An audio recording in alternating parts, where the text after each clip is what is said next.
Hey guys, welcome to Trinity Force Podcast. My name is Adam Ponophobia Cogswell, and I am your host for this lovely Monday evening.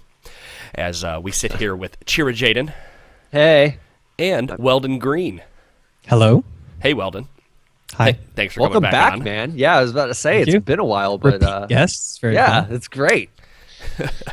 Weldon, you are what? An esports psychologist? Esports psych? Give me the actual title and what you do. Esport psychology trainer. There we go. Yeah, can't use the word psychologist. It's licensed in every country for the people who do mental health stuff, which would require a lot more time in med school than what I have. Wait, but Chris is actually a psychologist, right? Chris is actually a master's level, psychology therapist, I believe. Master's level therapist. So psychologist requires a PhD. Mm-hmm. Right, man. Look at you guys. You got this nice network of psych coaching and trying to help people get better mentally. We were actually talking about that right before we started recording on how well-rounded the amount of people Weldon started to work with has gotten, which is good. Right. Yeah, my team has grown over the year. I think just like magnetically, as I've been doing what I've been doing, people come up and they say, "Hey, how can I do what you're doing, or how can I help?" And so we just kind of glom onto each other. And now we have nutritionists, physiotherapists, physical trainers, psychologists, tactical coaches. I mean, an entire team has assembled, and I'm starting to think of like what is possible with a team like this more than just the kind of psychology training that I'm doing. It's been a really fun year. Now, I'm trying to remember. Okay, so the last time you came on the show was episode 239, so almost 100 episodes ago. Oh my gosh. Would have been about. You guys are prolific. We've been doing a lot of shows. And as everybody knows, this is part of the community building series where we bring on people that are part of the esports community, or just League of Legends community in general. It doesn't have to necessarily work with esports, but I'm really interested in talking to Weldon again, because last time you were on, we talked about your sports psych training and how you're using that to further League of Legends, professional League of Legends teams, and we had Chris Alphanar at the same time. And since then, you guys have kind of exploded. So I was about to say, you were just kind of on the cusp of the cutting edge of any of that stuff. So I guess how have things developed over the course of the last year? Well, it was really fun to work with CLG and win Madison Square Garden. So that was the first thing. And so the season wrapped up really strongly and really, really well for the teams I was working with. I think we had a lot of success there. And in the off season, I decided to try to start pushing more for Europe myself personally, because I'm kind of, if you remember, I'm stuck over in Finland, and we're not going to leave anytime soon, it looks like. And LA is quite a distance away. So Berlin's much closer, and I'm trying to work more with the the EU LCS teams in the meanwhile for the next year, although I still will have a North American presence with some of the squads there. But basically, what I found that was most successful with the teams I was working with, so rather than just training players who kind of get brought in and then traded out, and then brought in and traded out, and sometimes they're mentally tough and other weeks they're not, and I might not be there. So like, for example, Madison Square Garden, I was gone the week leading up to it. They were out in New York and I wasn't with them. And then, all through Worlds, they were in Korea and in Europe, and I wasn't really present with them. And the time zones, made it difficult to connect, and they had their own kind of training going on. So I couldn't impact the players very well. And I realized, this is kind of something that had been brewing all along, but the coaching role is really where you want the kind of expertise that I bring to the table. And so I've been pushing more and more with the teams I'm working with to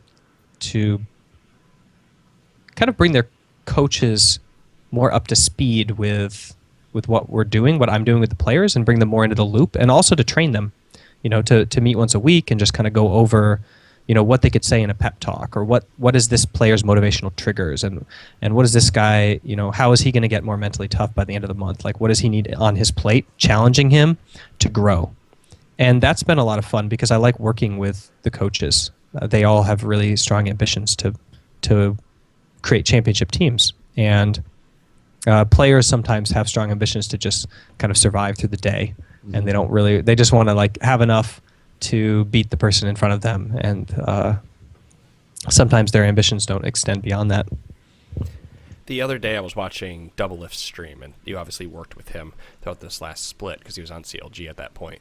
And he was talking about his when he first came into the league community. I only caught like a clip of what he said, so I'm trying to infer based on context. And he was talking about how he was a hot shot. He'd run off at the mouth and this and that. Now I'm not trying to specifically talk about Double Lift, but did you find that what we see with the CLG as a team, or the past CLG team, where there was a lot of conflict and a lot of turmoil, did you find that when you came in there, and did you help work through that, or is that all just fabricated through the news or media? Well, prior to 2014, it's 2014, no, it's 2015 right now, right? Yes. Yeah. Prior to 2015, I think there was a lot of conflict, which is why I was always sending them emails, like, hire me. And they finally did at the beginning of this year. And yeah, that was one of my main ambitions when I was working with them was ironing out that conflict. But it's interesting because I don't try to really reduce conflict. That's kind of a misconception of what sports psychology and conflict is, because conflict is necessary for growth. Mm-hmm. But 99% of the time, when you look at people in a group of like a league team that are having conflict, they're having the wrong conflicts. So they're fighting over trying to did I mess up or didn't I mess up, or what's my ego, or what's this, and they're not holding each other accountable to things like training times or being on time or putting in the solo queue or whatever. They'll let that fester and just like sit and not say anything because it's uncomfortable to confront a teammate about a real issue, and it's more comforting to just confront them about when they screw up in game. So I'm trying to teach people to do essential conflicts, the leadership style of conflict, where they mess up in game and you don't say anything.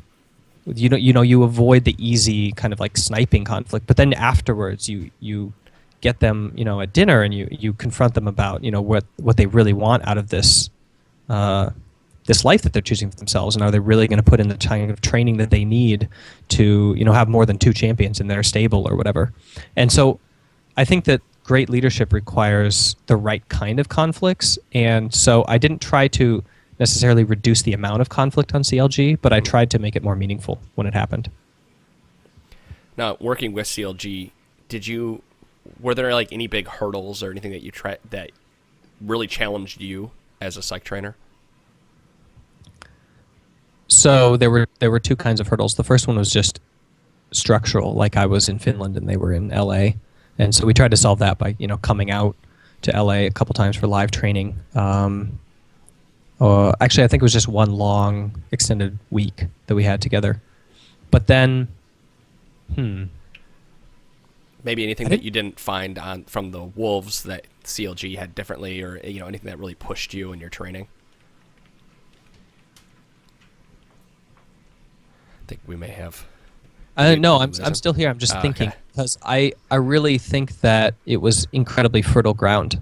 Like Okay. Everybody on CLG was incredibly ambitious. Mm-hmm. They were all ready and willing to do what it took to pursue a championship level of play, and all of them wanted to pursue mastery versus just to try to win this weekend.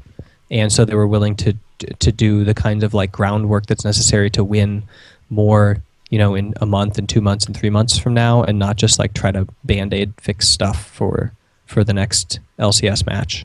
And so that was it was definitely a really productive environment.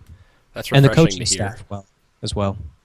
I was going to say that's refreshing to hear, because I think there's a lot of misperception, or whatever. I can't. It's 10:30 in the morning. I'm sorry. There's just a lot of people look at CLG and think that it's this turmoil-filled young preteen or teen screaming at each other. You get what I'm trying to say about how it works, and I loved watching that team grow, and I'm really sad to see them disband as of this year. Right. Or at least the roster changes and whatnot. Right. So have you tried to follow Double Lift and email TSM and say, hire me? I've talked a lot of crap about TSM throughout the years because I'm always so excited by their moves as being pioneers and disappointed that they don't push it to the next level. I think that they're like a flagship team, and they could be really a shining standard. And so every single time they don't, push it all the way, I'm always kind of like bitter bitter and annoyed that they aren't. There's they a aren't sense of taking it. frustration. Yeah, but I'm really, really proud of, like, I was really happy when they brought in Loco Doco. I think that it showed that year, when they went to the Worlds, they performed so well in the semifinals. I think it was the semifinals against Samsung White. They took a game off them. Beats me. I honestly don't follow Yeah. too much of the esports side. And of it. and they've always been, a leader in terms of like pulling in like roster changes. Like CLG was afraid to change their roster for a number of seasons. They would just kind of like coast and try to make it. And TSM has never been afraid of just like cutting everybody and restarting with a fresh squad. And so, I think that they made a really good bet with Doublelift. I think he's a great leader in training. I think that he has the kind of like level of ambition necessary to be a world-class player. I think that he, certainly he is rough around the edges, but for me that just means that he's not afraid to speak his mind. And it's a lot easier to train somebody who's willing to speak their mind, how to say it better, than it is to get somebody who's afraid of speaking their mind to actually be unafraid. And for me, I think that's a really... that's just a question then of their coaching staff. Like, can they help him in his path, to joining Bjergsen and kind of like leading the team as captains, as mature players who've been in the scene for a number of years. I think it'd be really fun to work with Bjergsen, and he just seems like the type of person that's really willing to accept all criticism and any help he can get. And he seems like that type of player that would just love to have you on his side. That's so insightful that you say that, because I think that I was just writing to actually Peter today, Doublelift today, about how one of the things I liked about him and Bjergsen, or I just said him, but I see this also in Bjergsen, like what you just said, is this dichotomy where you have to be cocky enough to know that you're the best, kind of, I'm the greatest, Right. like Muhammad Ali style, but Right. you also have to be completely humble every minute, because you have to recognize that you could always improve in every moment, and that everybody brings themselves to the table every day, and like everybody's kind of equal as a human. So I think that dichotomy that you pointed out is really interesting. Chira as a side, how I'm thinking of UFC and the Diaz brothers. I was actually I hate, because I always end up bringing this back to fighting, but the whole that's something that's brought up a lot, and that if you want to succeed at a high level, you have to have the utmost belief that you are one of the best, period. Like you have to have the belief that no matter what, you are the champion in your own mind, and that little bit of self-doubt becomes so gnawing that it can actually get in the way of progress. But where were you going with And the Diaz that's really brothers? useful for the listeners, I think. Like, Right. if you're thinking about what causes me to rage or to plateau, I think Michael Jordan said it best. He said that he'd never lost a game, they just ended too soon. Yeah, that's a very good quote. I may be paraphrasing there a little bit, but it was like, something along the lines of like, even if somebody's better than me today, they won't be better than me someday, because I'm going to be good. I'm going to be improving better. And so if you go into a solo queue game, you have to have the ambition. Like inside of me, there's a challenger level player that needs training, that needs honing, that needs growth. That like my ability, my super talent is in growing, is in learning, is in like remolding myself to be even better every minute.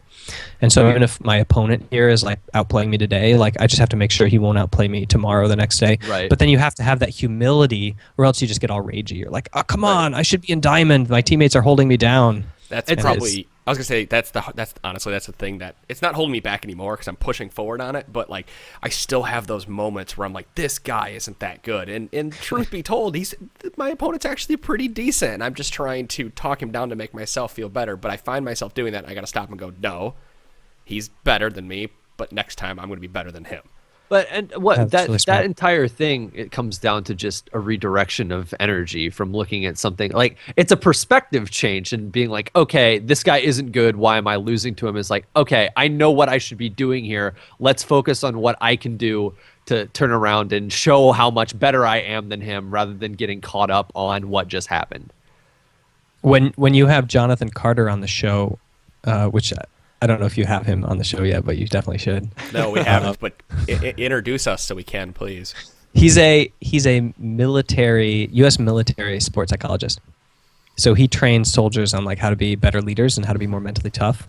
and he wants to do it in esport. I mean, he's been working with me in esport for the last year, so it's pretty badass.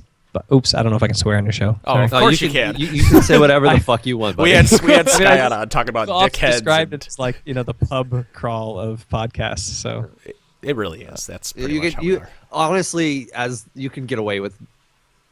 Well, to us, you can get away with almost anything. I don't know how other people can reciprocate too, but we won't yell at you for saying anything inappropriate. So when you have Jonathan on the show, I think that he'll talk about that growth mindset versus fixed mindset. Like fixed mindset, when you see a challenge as a threat, when it scares you because it might prove that you're not as good as you think you are, versus seeing a challenge as an opportunity to get proven wrong, to get shown where your flaw is, so that you can actually be like, okay, I finally have something I can improve on. And I know I'll be better by the end of this game. That's a beautiful way to look at things anyway, because I think, and we run into this with a lot of our listeners, in that there's a lot of anxiety, especially when they get into ranked, where they'll play a couple games, or they'll have done well for a few games, or they'll have lost for a few games. It doesn't really matter what the situation is, but they're afraid to either lose because they're on a streak, or they're afraid to lose because they've already been losing. So because of that, they're like locked into this mindset of, well, I don't want to lose, so I'm just not going to play. So describe to me that moment when you're thinking of like queuing up for the next game, and internally, like what are you feeling internally that's making you like not click the button to play? Well, I'll try to describe it, I suppose, because I have it a little more with Hearthstone than I do League. League, I can just queue up for whatever, but there's a lot of anxiousness, as in I pretty much don't feel lucky. Let's put it that way, because with Hearthstone you have 40 cards, and it's a luck of a draw what you're going to pull out of there. Make your own luck, Adam. You roll 3 games in a row, and you can't stop. I can't look at the game and go, this is what I did wrong, because I don't remember how I played the game. Or in the moment, I'll remember. So my next game, I go, all right, well, I really screwed up last game. I don't want to risk doing that again because I'm losing so much. I'm using air quotes when I say so much. In reality, I'm losing a star. It's nothing. 10 LP, nothing. So it's just the anxiousness of not wanting to fail is what drives me to not play ranked in that mode. So there's some really interesting research that's been done on this idea of threat versus challenge. And basically, the gist of it is that internal state that you feel, that kind of anxiousness or nervousness that you feel, is the same exact energy that your mind also defines as excitement before you go into a challenge. It's actually the same chemicals, flowing through your brain. And what happens is your mind decides whether it's basically anxiety or excitement, and then it sets off a chain reaction in that direction. And at the end of you might start producing dopamine and serotonin if you're excited about something. You might start producing cortisol if you're stressed about something or nervous about it. And at the end result of about 5 minutes of this cascading chain reaction of anxiety versus excitement, you end up with a completely different biochemistry than if you'd seen it as a challenge. And people literally, if you see it as a threat, within 5 to 10 minutes, you will have 2 liters per minute less blood flowing through your body than the alternative. So you can understand that this is very, very bad for like high level athletics, for like Olympians, because if you can imagine that your veins start constricting, your blood flow starts reducing, your heart rate goes very steady, what happens is it becomes incredibly straightforward. It doesn't vary at all. So it's just like dun, dun, dun, and your veins constrict. So that thumping you hear in your ears, that's like you're pumping a lot of blood very steadily, and there's nowhere for it to go. Whereas if you see it as a challenge, your arteries and your veins, they start getting very plastic and they expand. They allow more blood flow, and your heart starts going variable, like dun dun dun dun dun. Because you're starting to run on the autonomic system, not the sympathetic system, and so you're starting to get in the zone, in flow state, and after 5 minutes you'll be putting 2 liters per minute more blood through your body than before, and really oxygenating everything and getting yourself excited, and you'll have warm hands and sweaty hands instead of like freezing hands and cold toes. I don't remember where, because I'm familiar with that. I was listening to some show and they were talking about that exact thing, and there was like a huge, it was basically just based on a perspective change that like looking at whether something was a challenge, a threat, was all that made the difference. It's the only thing. It's just the mindset.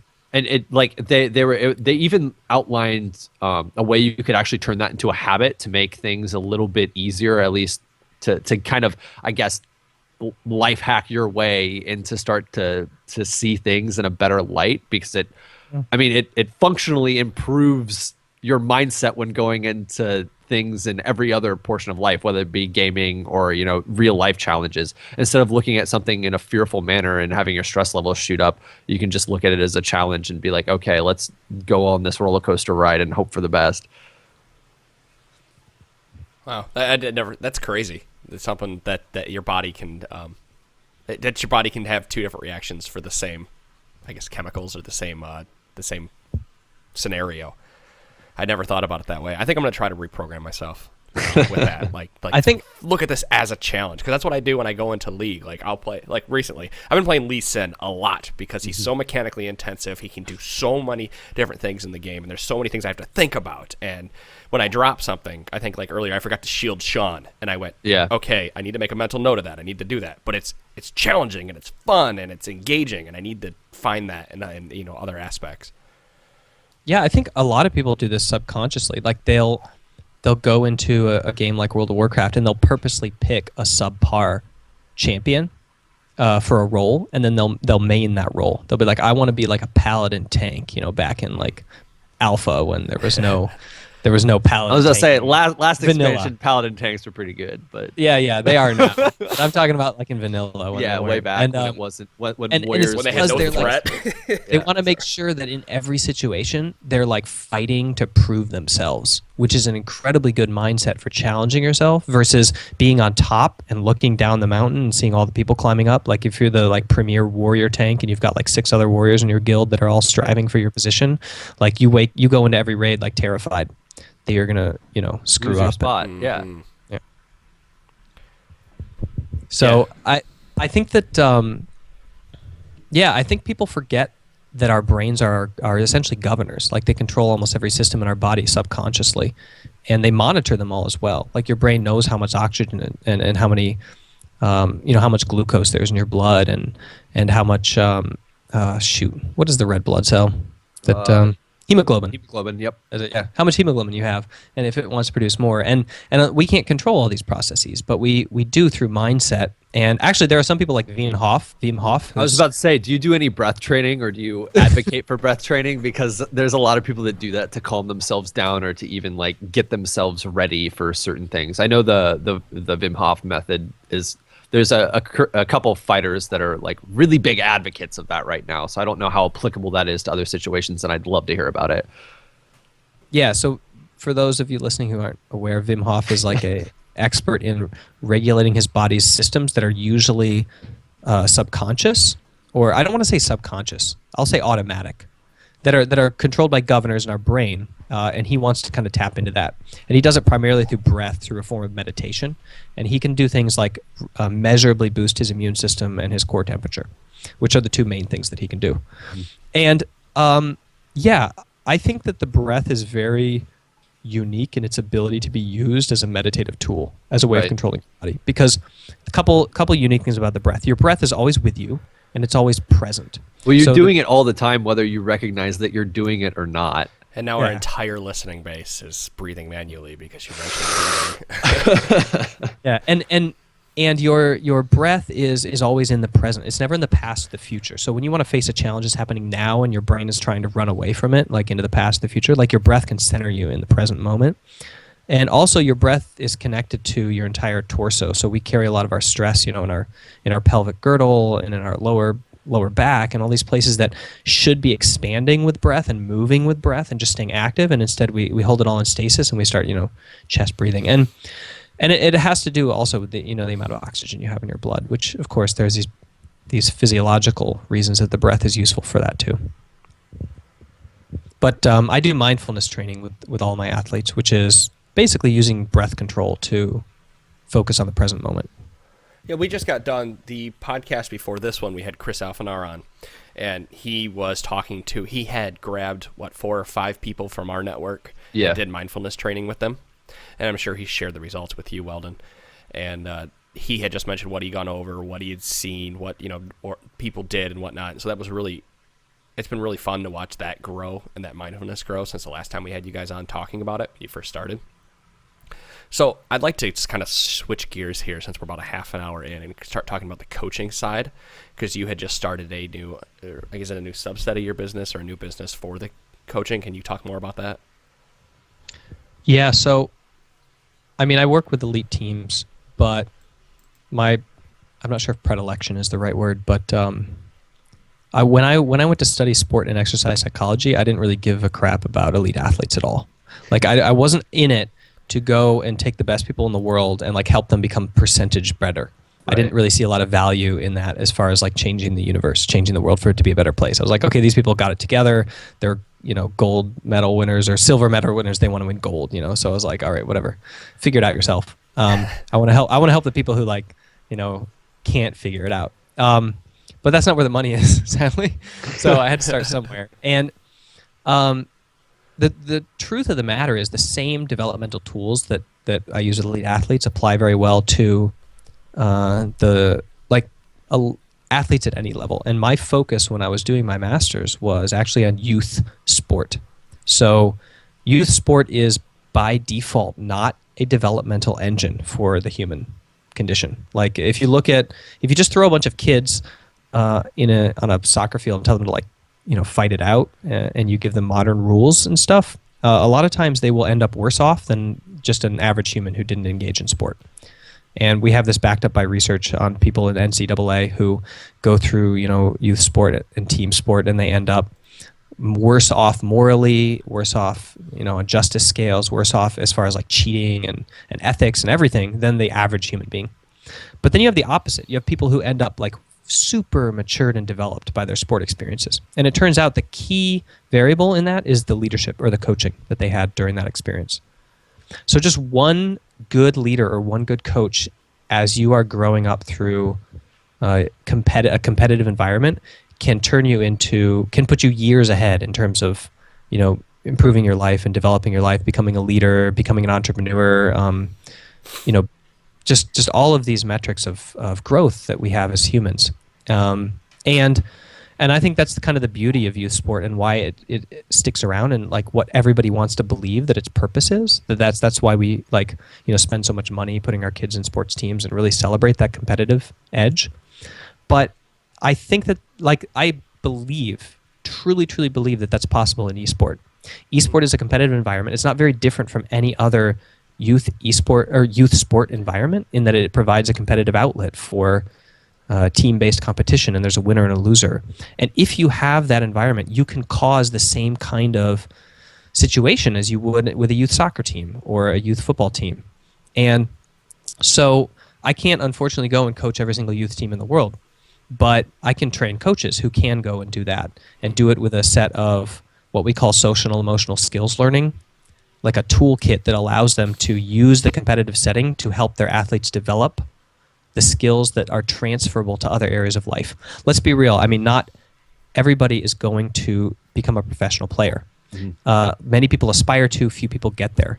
But many people around the world are transformed by their pursuit of competition, by their desire to grow and to be better. And it's that experience that can be transformative, and you don't have to become a professional player for that. You just have to pursue mastery instead of pursue winning. And so I want to train a whole host of coaches in how to lead these youth teams, which I perceive are coming. I mean, 3 years ago we had no college scene to speak of, and this year I think there's something like 3,800 registered college teams. Yeah, it's grown like crazy. So, and that was just in 2015. So 2016 is going to be even larger. Now in Sweden, there's officially high school sport. There's high school scholarships for League of Legends. They're bringing in coaching staffs for these high schoolers, and that's going to come to the U.S., eventually. And it's going to be very similar, I think, to every other competitive, youth thing that we have. And it's probably going to be trained by or coached by, the local social studies teacher is going to be like, I'm a social studies teacher and a League of Legends coach for this right. team. And so we want to provide a place where these coaches can come and just pick up some of the basics to engineer the environment. So everybody leaves their high school or junior high school, League of Legends experience better off than the people who didn't participate in that, or at least not behind. That's I think that'd be really fun. That'll be great for a lot of people, kind of like my son, who will never play a sport in his entire life ever. But he could play League of Legends, or he could play another professional video game, because he's that type of kid, which he's not going to ever be built to be playing a sport, which isn't a bad thing, because he can use his mind. There are millions of kids like that. Yeah. That are never, like, nowadays they're never going to play football growing up, because that's not this generation's competition. They're all going to be playing online games. Mm-hmm.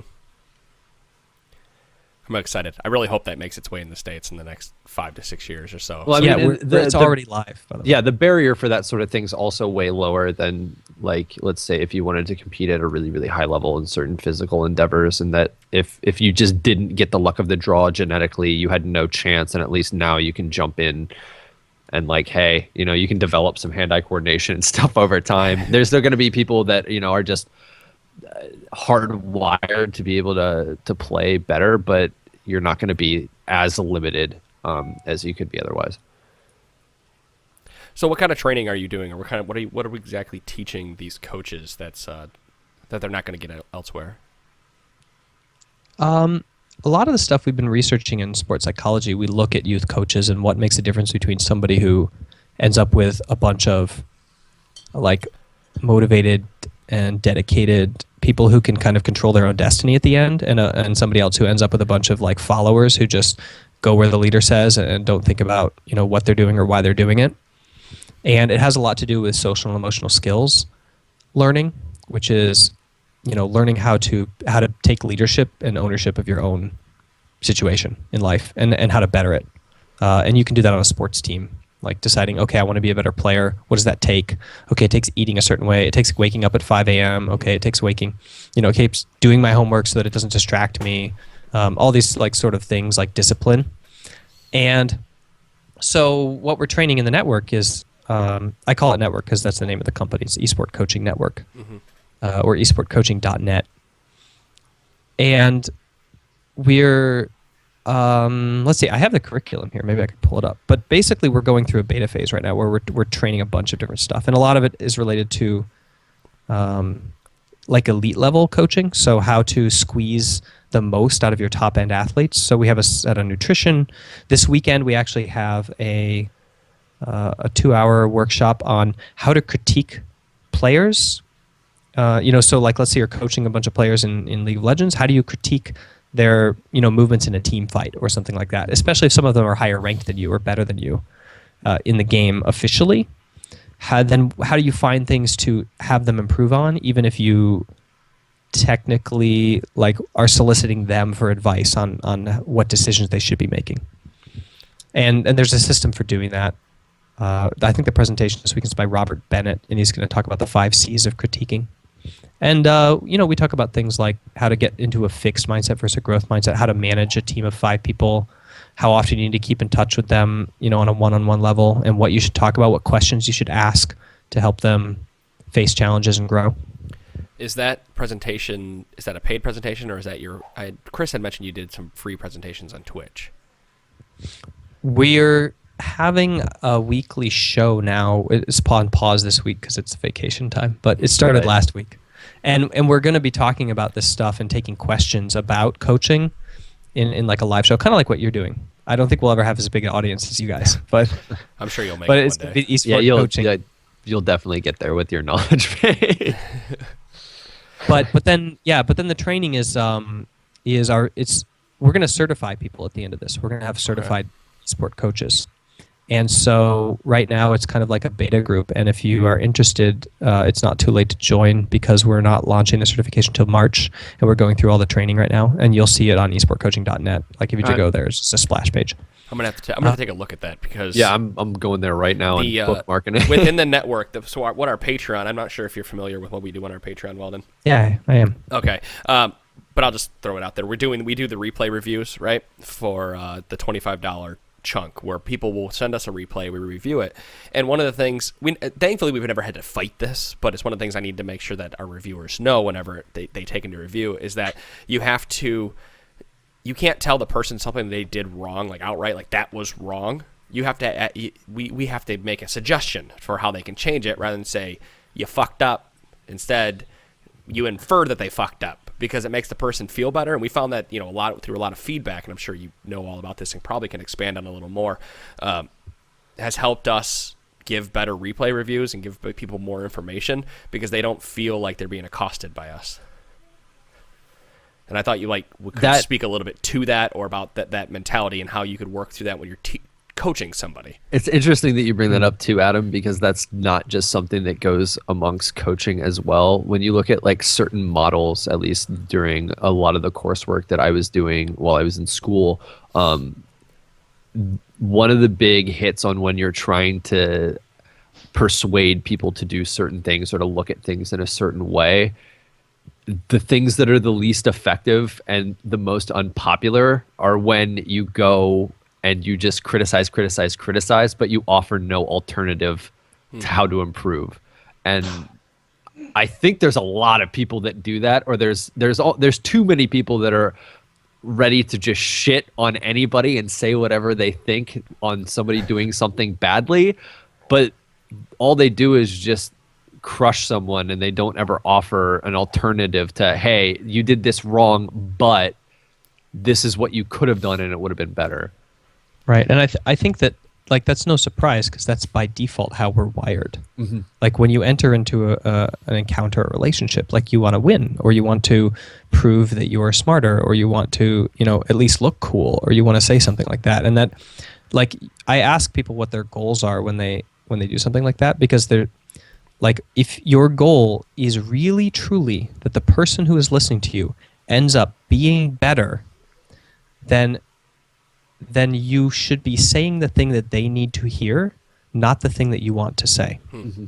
And most of us just say the thing that we want to say that will make us feel good. We don't say that what the person actually needs to hear, because a lot of times we don't pick the low-hanging fruit. We pick something that like they couldn't act on anyway, right? Couldn't take action on now, that they're not good enough to, you know, bother with, that they need to do something like a bunch of times beforehand before they even get to that level. And we just want to make ourselves look smart, you know, or find something to say so we don't appear to have wasted their time, you know, instead of saying something like, oh, I don't really know what you could be doing now. Like, let's explore this. But if you're really teaching somebody, you have to understand that there's a learning process, and that they're going to go through, you know, realizing that they have a problem, identifying what they can do to fix it, and then deciding that they're actually going to take action on it. And sometimes what they need to hear is being pointed out, you know, where their error is. But sometimes they need to hear positive reinforcement. That, right. You know, okay, you tried it. The approach 7 changes times today, and 4 times you failed, and 3 times you succeeded. And pointing out that they tried it 7 times and they succeeded 4 times and failed 3 times, it's much better than just going and saying, okay, you messed up 3 times today. Like, try to fix that. Because it doesn't feel like there's growth there, you know? Mm-hmm. So I think that, like, that's definitely a communication style, but I think it's more of a mindset change. Like, are you a teacher, or are you just, you know, trying to make yourself look good? I love the fact that you make yourself look human to the other person. Sorry, Sean, do you have something to add to that? No, there was, you can see in the background running back and forth. It was funny to me. Oh. With the podcast listener, Sean's pointing out his rats in the back. Yeah, they're running around going berserk. It was pretty great. But back to the point I'm trying to make is that I love that you have to make yourself human and show that you are human to the other person, because for us, a lot of people look up to us and they put us on a higher pedestal, even though we're really not probably that much better than they are. But because they listen to us, because we have so much knowledge, because we have so much information, we have to make ourselves human. The difference is likely that we've just spent more time playing than they have, is realistically. How many people just started playing in the last year that are asking for advice, and they might look at, oh, you know, you're plat, you're diamond, whatever. That's like a giant achievement. And to them who just ran into, like, they just started the game, that is a giant achievement. I mean, a lot of people don't ever get to that point. But at the same time, like, when you've been playing it as long as we have, it's sort of, this is where we should be at because we put in the time. Right. Yeah. My point is making yourself, I think, something that's really hard for a lot of people to do, or people just being a friend, because I'm kind of trying to, anybody listening that might want to help a friend that you are, you know, your peer, you're even with, that you need to change your mindset. And I've learned a lot through this, through both Weldon and Chris, is that you need to, again, show that you're human, show that you're not better than that person, but you might have some information to offer them. and that helps out a lot because we get a lot of people that write in and say, my friend is doing this, my friend is doing that. How the hell do I make him stop? And our only advice is sit him down and talk to him. Yeah. That's really, I really like how you put that.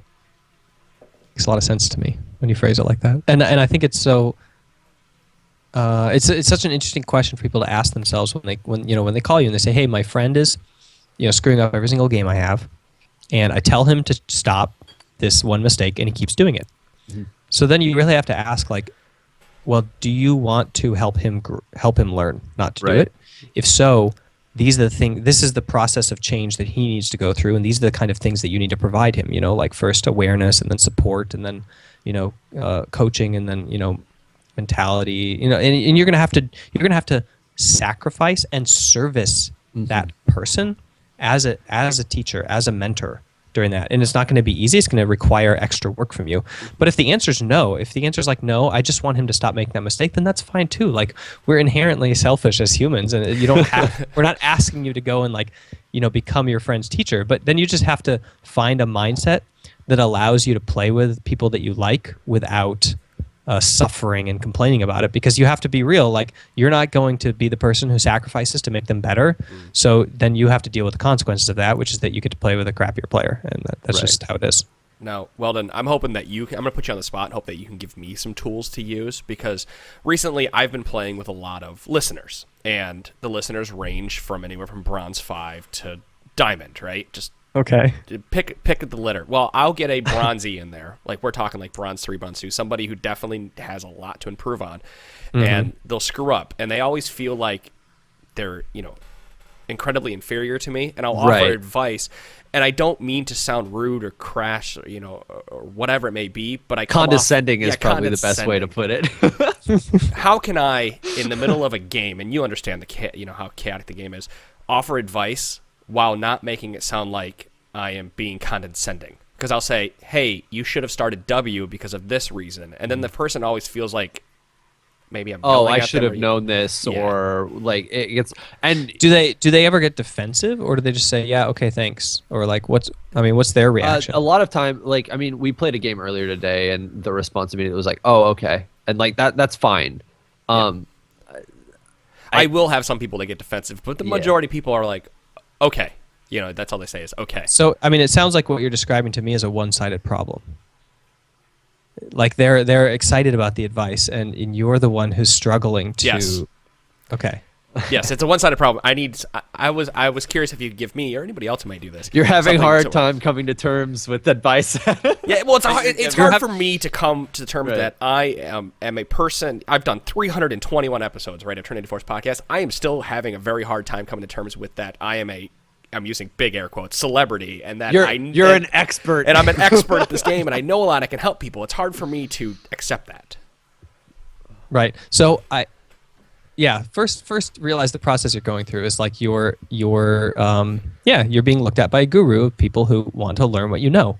Right. So I think the first thing to do is to be incredibly authentic when you have something to offer, and what will help you balance that and feel better about it is to be equally as authentic when you do not know something. So look for opportunities to step in and ask their advice about something that you do not know, or highlight times when you have learned something by observing somebody else. And it doesn't have to be about League. You could have learned from one of your listeners something about I don't know, like haircuts or fashion or whatever, and you can show that you have an area of expertise. And that's great because you invested time there, and other people had other pursuits, and they may have, spent a lot of time as a barber or something. No. So that's one good way of doing it, is thinking about you're not saying you're a better person than them. You're saying that you were a better Zed player than them. Or I'm actually not sure if you play Zed, but no, it makes sense though. Does that also go in terms of if they make a really good play, at least noting to them so that they know, hey, you did this. There's to help validate, that, hey, we're not sitting up here on a pedestal trying to yell down at you on what always to change. Hey, you did a great job. We recognize that you did something awesome. So continue doing awesome things.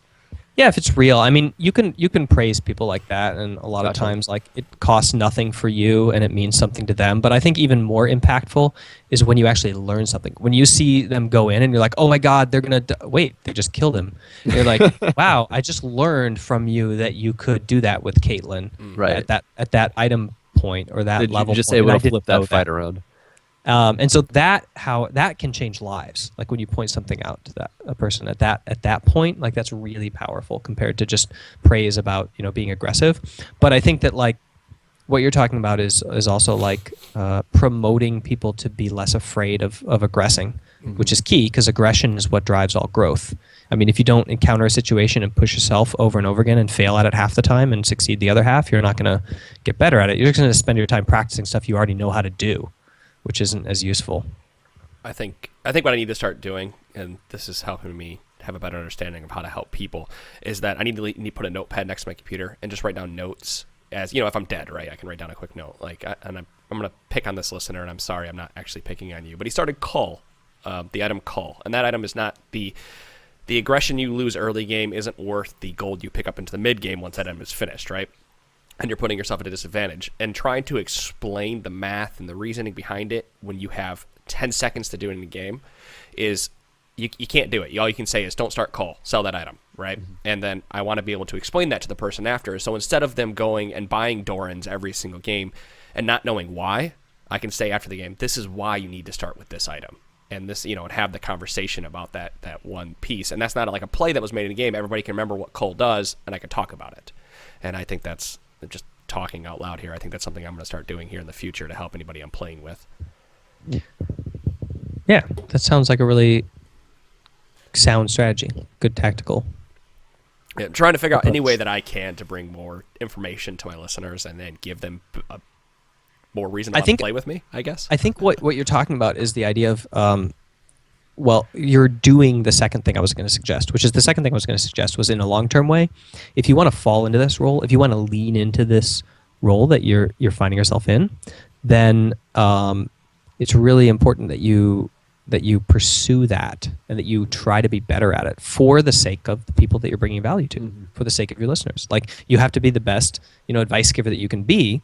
And so there's two ways to go about that. One of them is to just, enter learning mode and try to learn as much as you can from, experts and people who are better than you, and kind of like reframe that for your listeners in the way that they can consume from you, because they want it from you. They don't want it from some other challenger player or some, like pro or some other personality. They want it from you. And so you can take all of the knowledge that's out there in the world about performing better, and you can reframe it as you understand it in your life, authentically for them. And the other thing you can do is just like examine. You don't have to go seeking outward sources of information and guruism. You can just look at how you got better, and look at why it is that you think that you know the things, and explain, like just like you said with the cull thing, like explain why you think it's better item at this point. And people who want to believe that and who really trust you will latch onto that and take it. And it's because you put in the effort to like explain your thought process that they will care, and it will help you to show. I think that like what you're doing is learning in the open. You're not going to run behind closed doors and say like, okay, I'm going to try to figure out this thing and come out with the answer. Like, you want to make the learning public, and you want to make it open, and that will help you to be authentic and show people that like this is where I get my knowledge. This is how you can do the same thing for yourself. I'm not trying to be your guru, and it'll help them be bigger fans of you. Yeah. I like learning together, and I'm sure you've seen this with the company that you've been keeping recently, is that when you have a community to talk to about your ideas and thoughts and theory crafting, whatever it may be, that you all get better together rather than one person just jumping light years ahead of everybody. Like last night in the TeamSpeak, for example, I brought up a Lee Sin question to Bao because I didn't know, and he's Diamond 1, right? And I'm trying to show that, arguably the best person in the network. Yeah. But I'm hoping that other people just subconsciously see stuff like that when I ask a question and go, okay, well, this guy doesn't know everything, but he's willing to learn, so I want to jump onto his train because we're all going to learn together.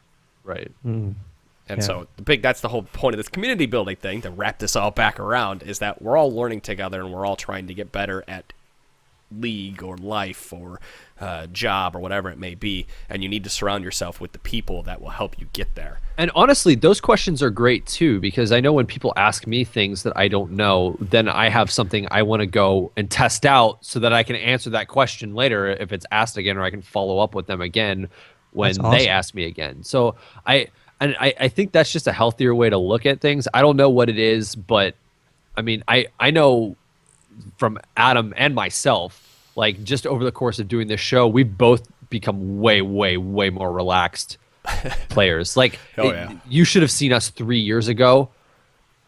We were terrible. We were terrible. Probably why you started the podcast. You're like, I got to build a community to survive. We need somebody to listen to keep us in our place.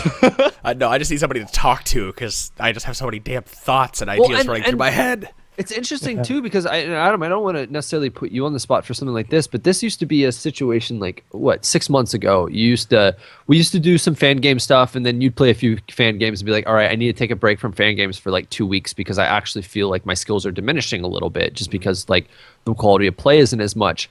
And I mean, from my own experience, I've been doing way better, and I think it's just because I've been more relaxed about it. Or even when I play from behind, like, I look at it as, hey, okay, I'm behind. How do I fix this once I'm from behind? Playing with people that may not be as skilled as me forces me to be better because I have to you got to weight on my shoulders. Yeah.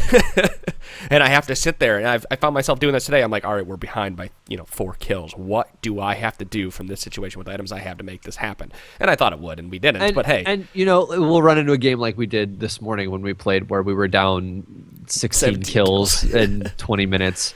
And not doing great, and the game was lost for the most part, but we kept playing till it was just too overwhelming. But I don't know, I personally like playing from behind in those situations because you learn the most on like what you can or can't get away with, because you get punished really hard for it.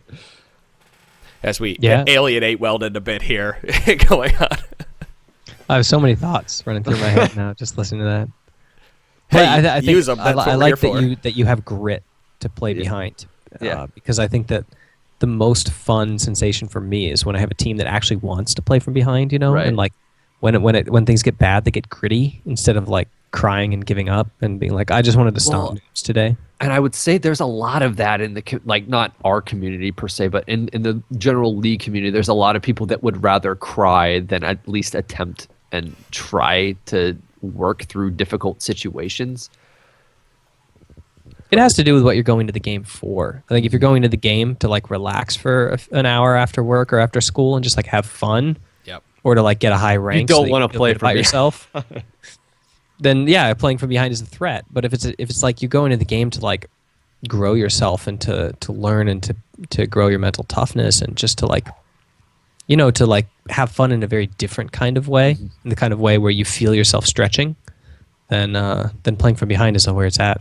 Well, even Adam brought up earlier how he's screwed up and like not shielding me in a certain situation or something like that. And I think this was that moment, Adam. But I was making fun of you in like a lighthearted way the entire time. I'm like, I don't even care that I died. Like it was, well, like I think it's healthier, and I know I personally had more success when running into like situations where a lot of people would complain or bitch or make like a big stink about something, and bringing a little bit of levity or like just acting really, really goofy to sort of take the edge off the situation. Hey, Sean, I did it when they took my Krugs earlier. Remember, exactly. I momentarily started complaining. I said, you know what? I'm going to make this happen. You guys better do something with that experience, bottom lane. And they did.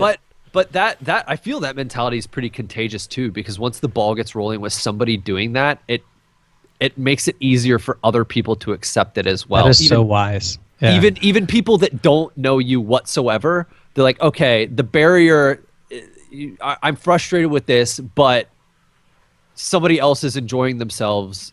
And it comes because you speak out, right? I mean, how many games, raise your hand, listeners, how many games have you been in where there's one complainer and he's dominating the chat, right? And then like one person on your team says like, hey, relax, we're going to win this. Like, I'm having a blast here. And then everybody else unleashes. They're like, yes, exactly. Shut up. Like, we're having fun. Like, what's your problem? Just try hard. Like, let's do it. We're digging in and we're really fighting this out. And you realize that all 4 of the other people on the team were super excited about, like clearing wards in your own jungle and trying to retake, the dragon area before they could get their fourth dragon. And it was just this one person who had the voice. It's one that was dude's negative dominating the energy discourse. dominating. Yep, that's exactly it. So speaking up and saying, like, when somebody does something, like I love it when somebody gives up first blood on my team and I'm the first one to say, like, hey, no worries, like, I'll gank. I'll gank in 5 minutes, or like in after this clear, and we'll totally rock it or whatever.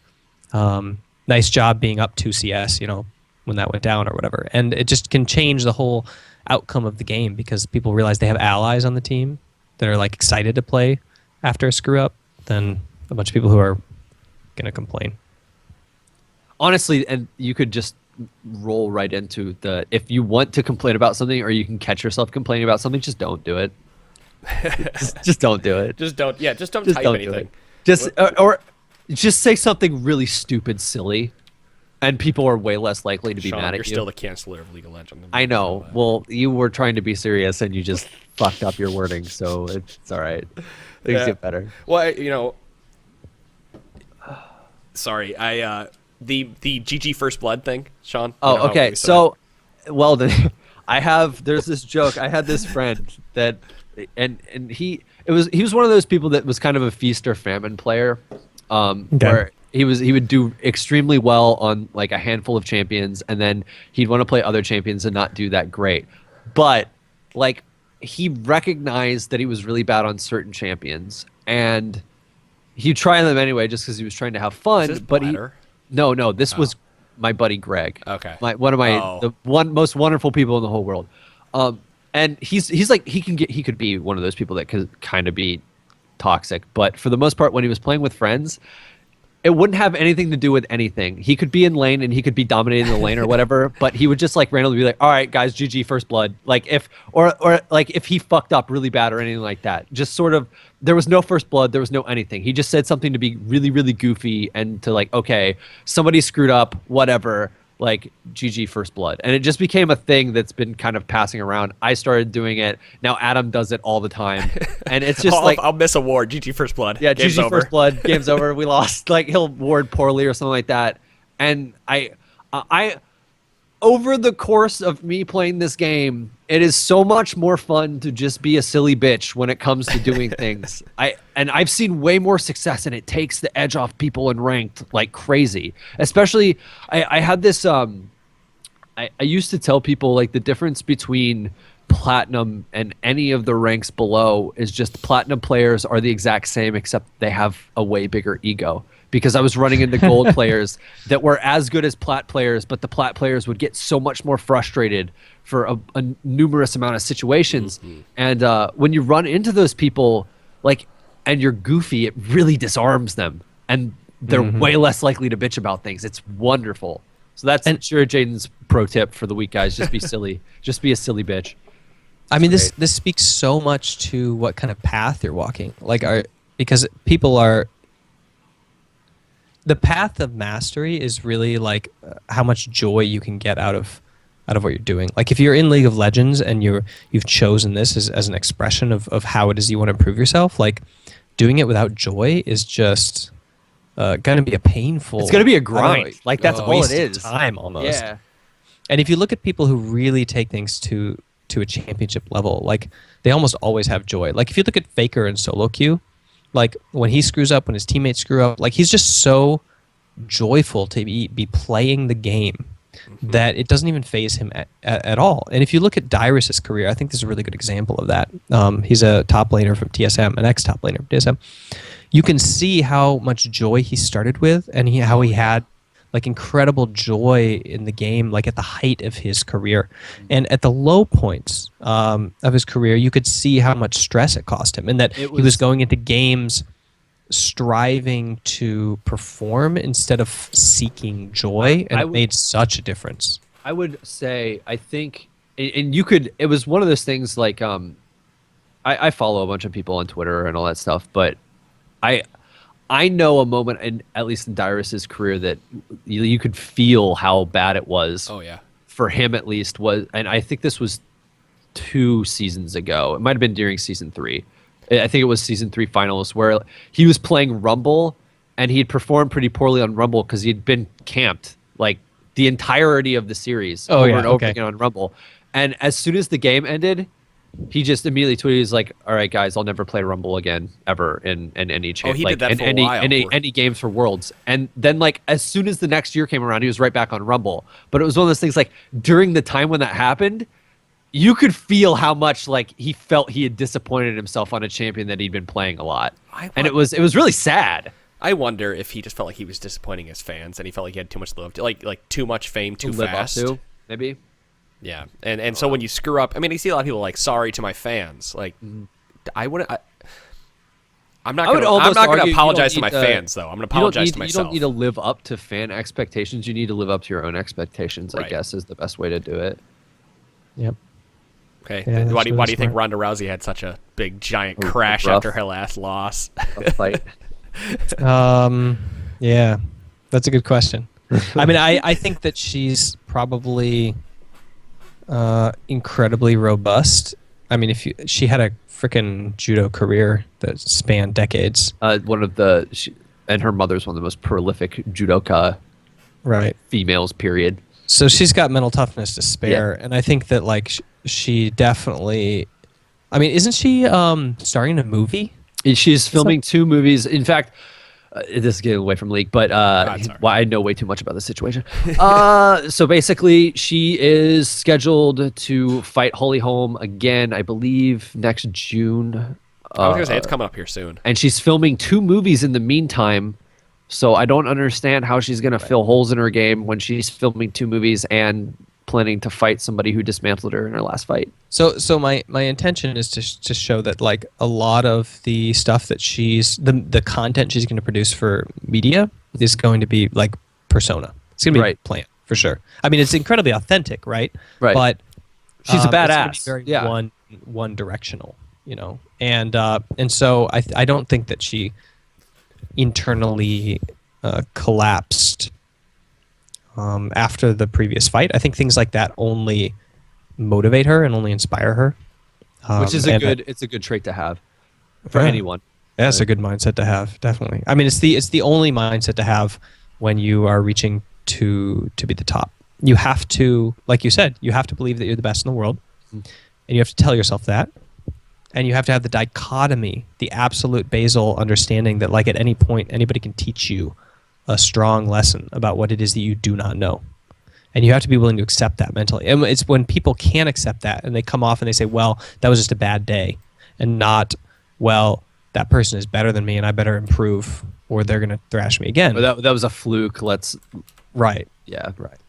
So I think that, like, luckily I can look at her judo career and see clearly that, you know, she had a lot of struggle and she has a clear ambition, and she's able to display that dichotomy of seeking joy and at the same time thrashing herself for small mistakes. Even in previous interviews for her, she said that only getting 3rd place in judo in the Olympics was the best thing that ever happened to her, because that gave her a bigger drive when she moved on to other combat sports in order to make up for the losses.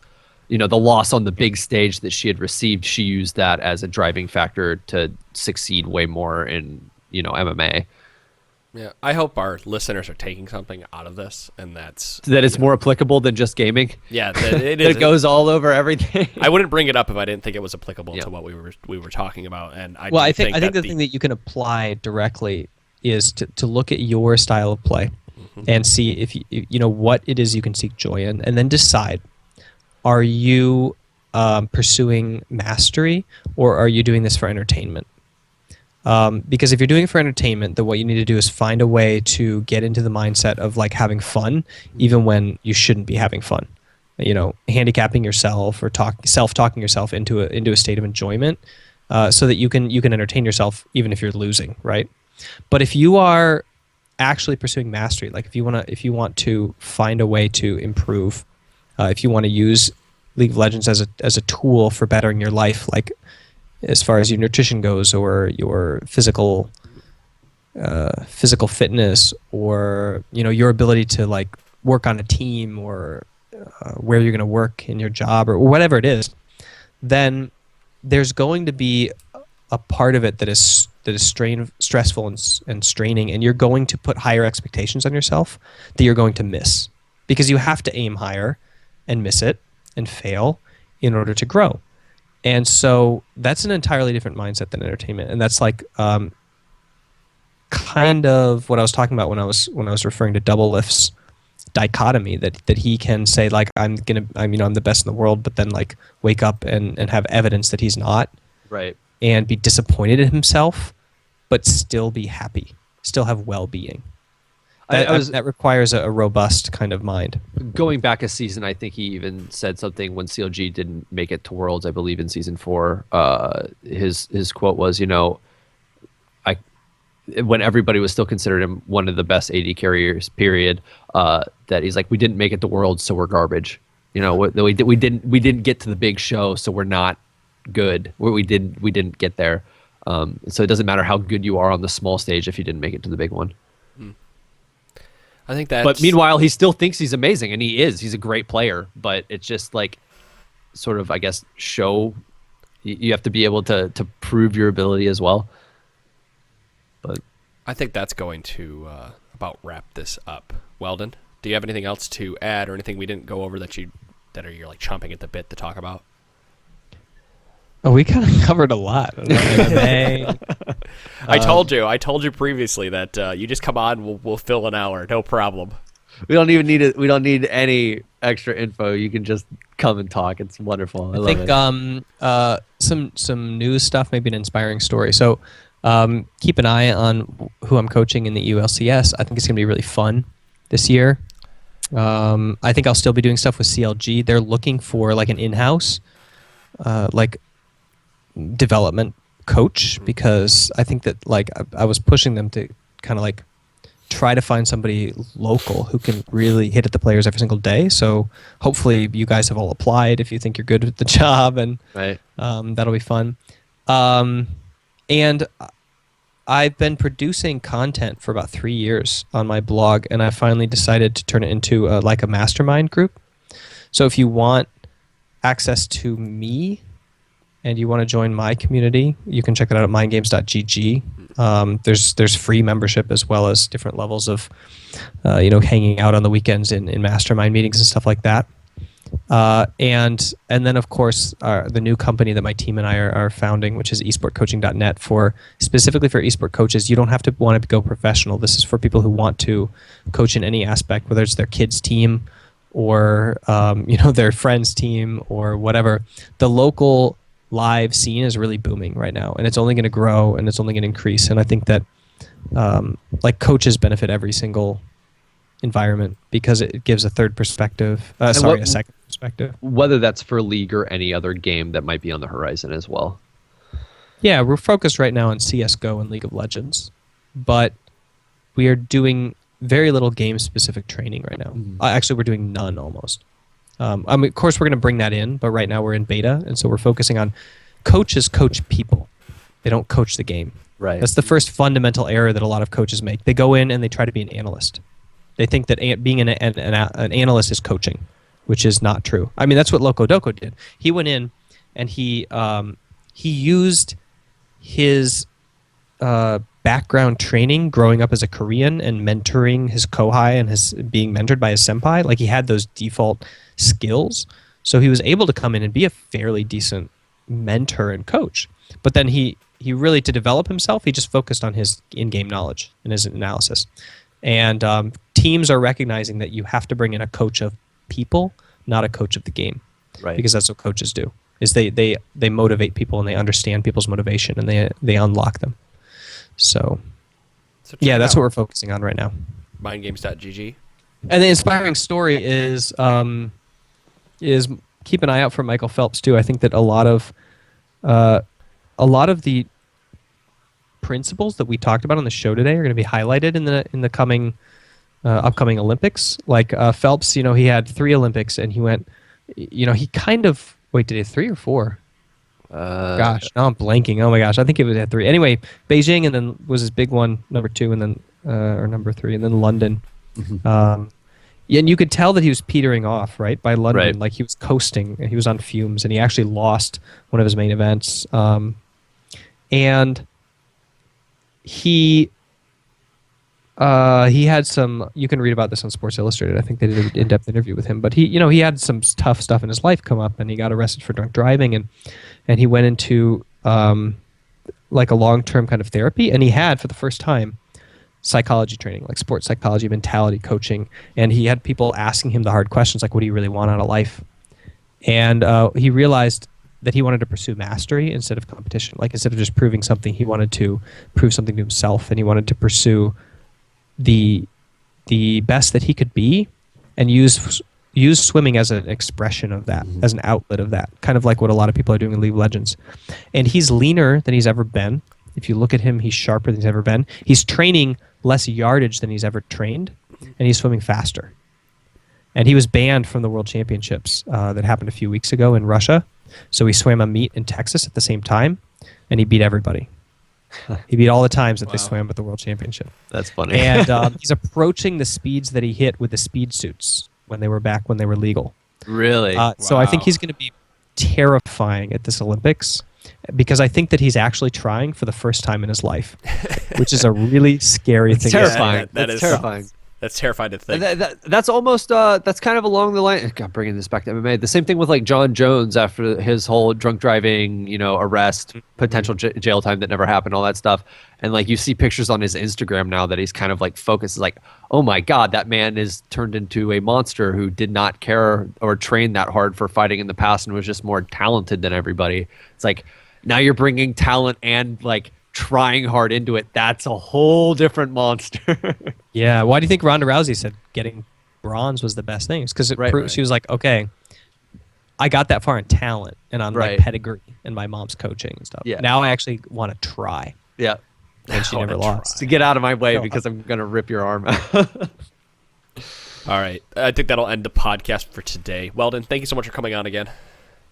Yeah, my pleasure. Anytime. You are an awesome guest, and I'm sure our listeners have gathered a whole heap of information from you and from the topics that we discussed today, because it is always a pleasure having you on. So I'm going to have to listen to it twice.